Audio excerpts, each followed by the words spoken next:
Good day and God bless you. Welcome to the Bible reading in chronological order. Just such a privilege to have you with us. Thank you all for joining, for clicking on this video, for participating with us in the reading of the Word of the Lord. And I pray that the overview and the reading of the Word of the Lord would be a blessing to you. Today we're busy in the book of Ezekiel again, and we're going to be going through chapters 40 and 41. Now, as we move into these chapters, we move into the next broad theme within the book of Ezekiel. We have gone through the four broad sections up to now, which were firstly chapters 1 to chapter 3, which spoke about the call of the prophet Ezekiel. Then chapters 4 to 24, which spoke of God's judgment on Jerusalem, which was given before the siege of Jerusalem.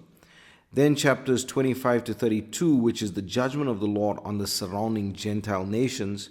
And then chapters 33 to 39, which focuses on the restoration of the Jews.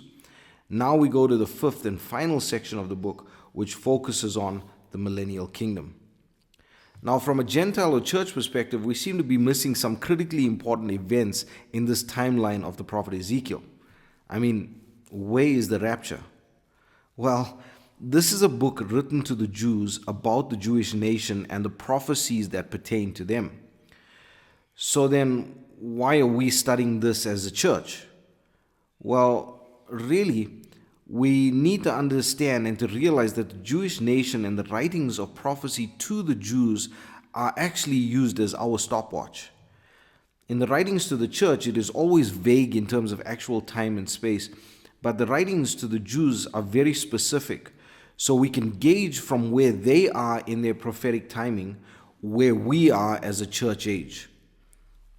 Remember that nothing is for nothing in the precious Word of God. But as we get into these chapters, we see that this passage begins with Ezekiel being transported forward in time in a vision to view a temple which is being measured by this man of brass. And please remember that brass speaks of judgment, and we've just been through all the chapters of the Lord's judgment up to now. But this man is measuring and gives the blueprints, as it were, of the temple of Jerusalem to the prophet Ezekiel and showing him the offices and the charges of the temple. Now, it wouldn't be a futile exercise to draw this out, but we're not going to do this in the overview of this passage. But if you have the time, please do that. It's quite fascinating and quite interesting. Now, notice and please take note that the temple is not there just as an obelisk or a landmark. This temple is functional and will require and perform offerings during the time of the millennium. The way or method of worship in the millennium will revert back to the method of worship that the Lord instituted to the Jews at the beginning, with some obvious and also some surprising variances, but for the most part, it will be the same. If you don't believe me, please read through the book of Zechariah and the millennial prophecies in so many of the other books, including Isaiah. It is clearly laid out that we will revert back to this type of worship. But then we move to the tour of the temple, going into it, and as he goes through this, he is shown the separate place amongst other things. But this is the description of the temple which continues into chapter 42, but again, it is quite descriptive, so I'm not going to go through it in the overview. Now, the question is still burning in many hearts. Why are we returning to the temple method of worship? And why do we have to conduct or partake in these offerings? The Lord Jesus died for our sins once and for all. Why are we sacrificing again? Well, remember that the sacrifices of the Old Testament pointed to the cross which was to come. The offerings in the millennial kingdom perform these in remembrance of the cross and the payment of sin which we have received. There is a lot more to it in regard to the inhabitants of the earth at that time, but this is something we will get to as we go on. But for now, we're going to leave it here. I pray that the Lord will bless you and keep you. May His face shine upon you. May He give you peace. God bless you as you enjoy the reading of the Word today. Chapter 40.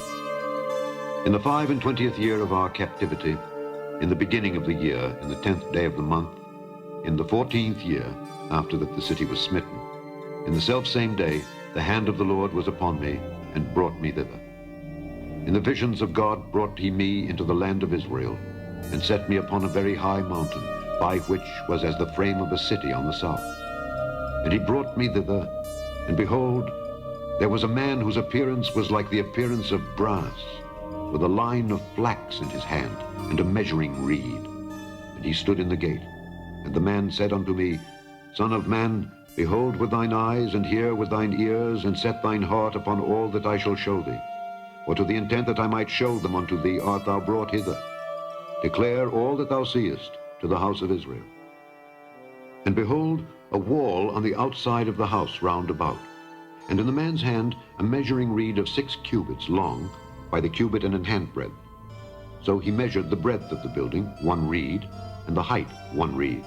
Then came he unto the gate which looketh toward the east, and went up the stairs thereof, and measured the threshold of the gate, which was 1 reed broad, and the other threshold of the gate, which was 1 reed broad. And every little chamber was 1 reed long, and 1 reed broad. And between the little chambers were 5 cubits. And the threshold of the gate by the porch of the gate within was 1 reed. He measured also the porch of the gate within, 1 reed. Then measured he the porch of the gate 8 cubits, and the posts thereof 2 cubits. And the porch of the gate was inward.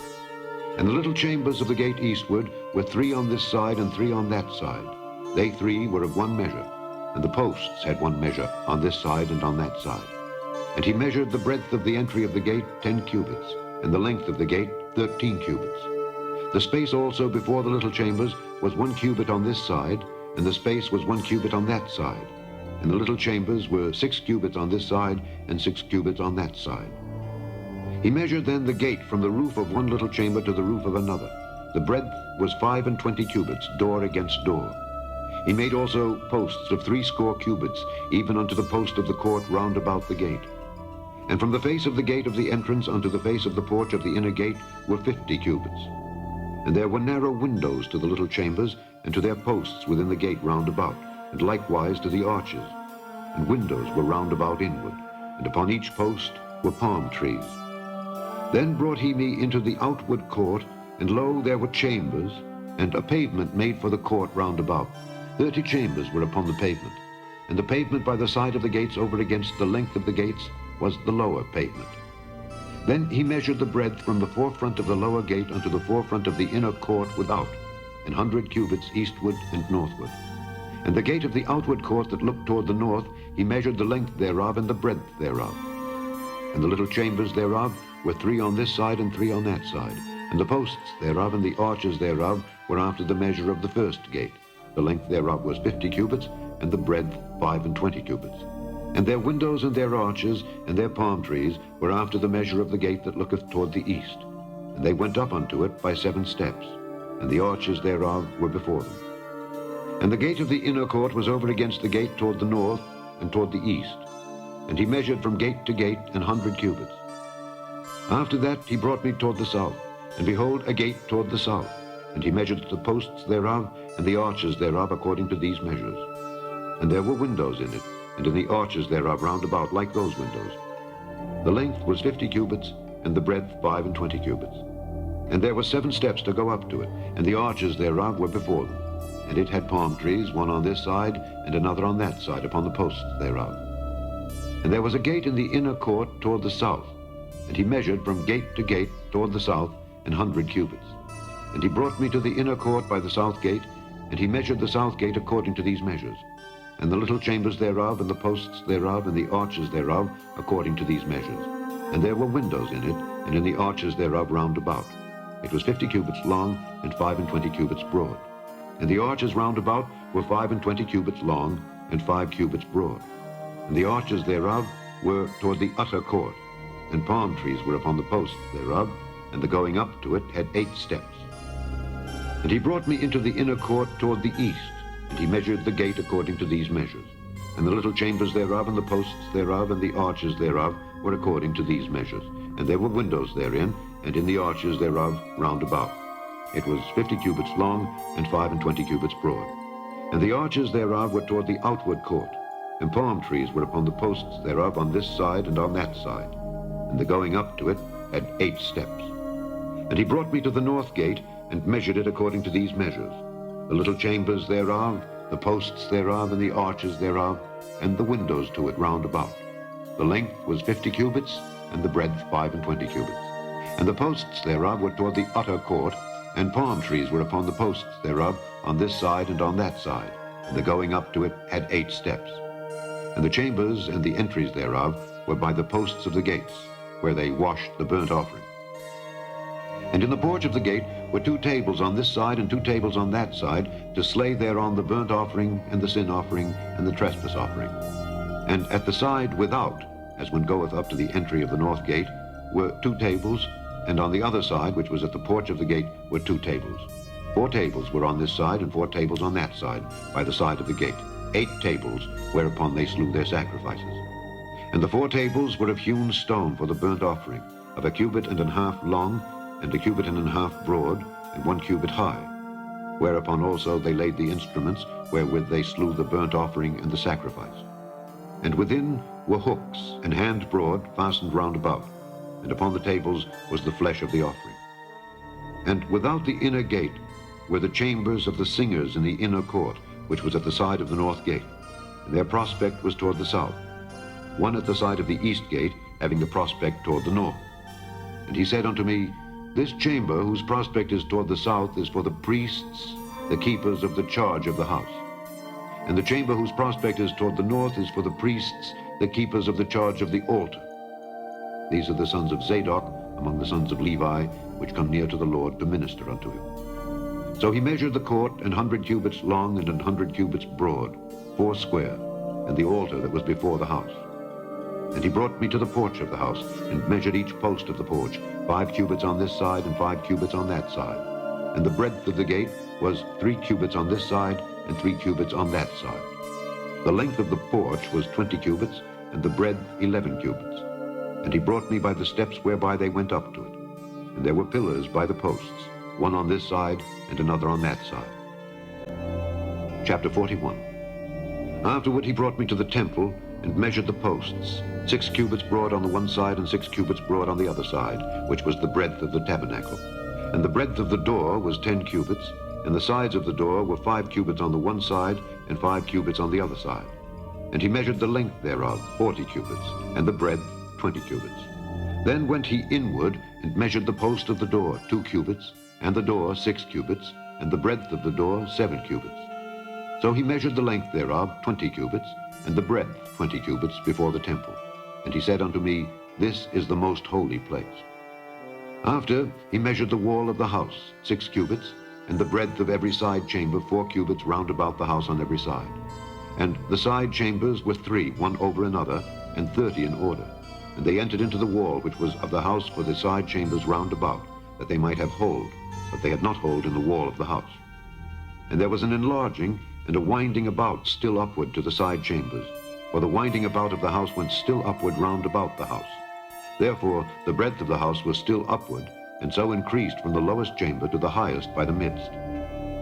I saw also the height of the house round about. The foundations of the side chambers were a full reed of 6 great cubits. The thickness of the wall, which was for the side chamber without, was 5 cubits, and that which was left was the place of the side chambers that were within. And between the chambers was the wideness of 20 cubits round about the house on every side. And the doors of the side chambers were toward the place that was left, one door toward the north, and another door toward the south. And the breadth of the place that was left was 5 cubits round about. Now the building that was before the separate place at the end toward the west was 70 cubits broad, and the wall of the building was 5 cubits thick round about, and the length thereof 90 cubits. So he measured the house 100 cubits long, and the separate place, and the building with the walls thereof 100 cubits long. Also the breadth of the face of the house, and of the separate place toward the east, 100 cubits. And he measured the length of the building over against the separate place which was behind it, and the galleries thereof on the one side and on the other side, 100 cubits, with the inner temple and the porches of the court. The doorposts and the narrow galleries and the galleries round about on their 3 stories, over against the door, sealed with wood round about, and from the ground up to the windows, and the windows were covered. To that above the door, even unto the inner house and without, and by all the wall round about, within and without, by measure. And it was made with cherubims and palm trees, so that a palm tree was between a cherub and a cherub, and every cherub had 2 faces, so that the face of a man was toward the palm tree on the one side, and the face of a young lion toward the palm tree on the other side. It was made through all the house round about. From the ground unto above the door were cherubims and palm trees made, and on the wall of the temple. The posts of the temple were squared, in the face of the sanctuary. The appearance of the one is the appearance of the other. The altar of wood was 3 cubits high, and the length thereof 2 cubits, and the corners thereof, and the length thereof, and the walls thereof were of wood. And he said unto me, This is the table that is before the Lord. And the temple and the sanctuary had 2 doors, and the doors had 2 leaves apiece, 2 turning leaves, 2 leaves for the one door, and 2 leaves for the other door. And there were made on them, on the doors of the temple, cherubims and palm trees, like as were made upon the walls. And there were thick planks upon the face of the porch without. And there were narrow windows and palm trees on the one side and on the other side, on the sides of the porch, and upon the side chambers of the house, and thick planks.